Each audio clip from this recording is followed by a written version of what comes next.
Joining us in the studio from Great Lakes Hybrids, Jim Rowley, agronomist with Great Lakes, to take a look at this harvest season and give us a peek at the one coming up in the year ahead.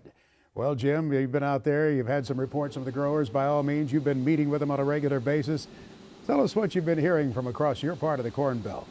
Well, we're here in Max, and what we're seeing is phenomenal yields this year. Both corn and beans are at or above expectations for most growers, maybe below what the market was estimating, but the corn yields are at the 240 level some places, and soybeans as well at the 70 bushel levels.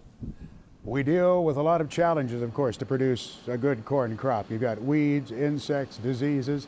You folks at Great Lakes, of course, have hybrids with the traits to address that. Tell us about the traits and your stacked traits that you offer. Well, that's right. We do have the stack platform, which allows for multiple modes of action in terms of 2 above ground for corn borer and below ground for rootworm protection. And that's all becoming a bigger issue as resistance develops with some of these rootworms. And that's been an entry point for disease that we're seeing a lot of this year as well. Soybean traits, there have been advances, of course, in soybean traits. Share with us the Great Lakes story. Well, soybean traits have come a long ways in the last few years. They're not quite released to the level where they've been approved.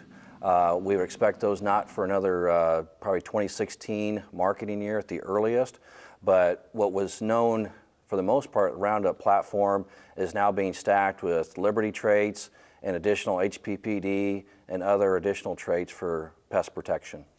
Looking ahead to next spring, as many of our growers have already, what kind of agronomic practices are you recommending to the producers, Jim? We're recommending most growers look at doing some disease protection practices such as tilling the ground, mixing that up with the soil to help alleviate some of the pressures next growing season. We're encouraging them to soil test to help keep those fertility levels in check. And in general, when that process happens with soil testing, they also need to be looking at nematodes to see what kind of pressures they have, because that has led to infection points in the root system. What would you say sets Great Lakes apart from other companies relative to your prescription farming practices? The thing about our prescription farming is that it allows the farmer to have much more flexibility in modifying the prescriptions to fit his local environment.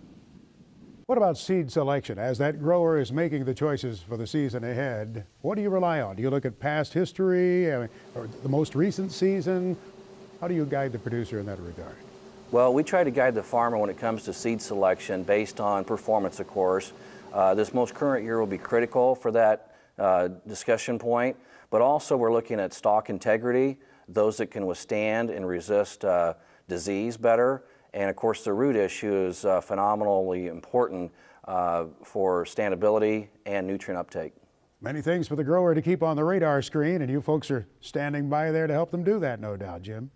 That's right, and we're looking at a lot of different things when it comes to prescription farming with the agronomic inputs. We have nearly 150 growers with trials out in which we're utilizing different hybrids at different populations on different soil types. And that information will all feed into the database that they will have access to as the grower down the road. Excellent. Exciting. Thanks for sharing this story with us, Jim. You're welcome. Jim Rowley with us here, agronomist with Great Lakes Hybrids.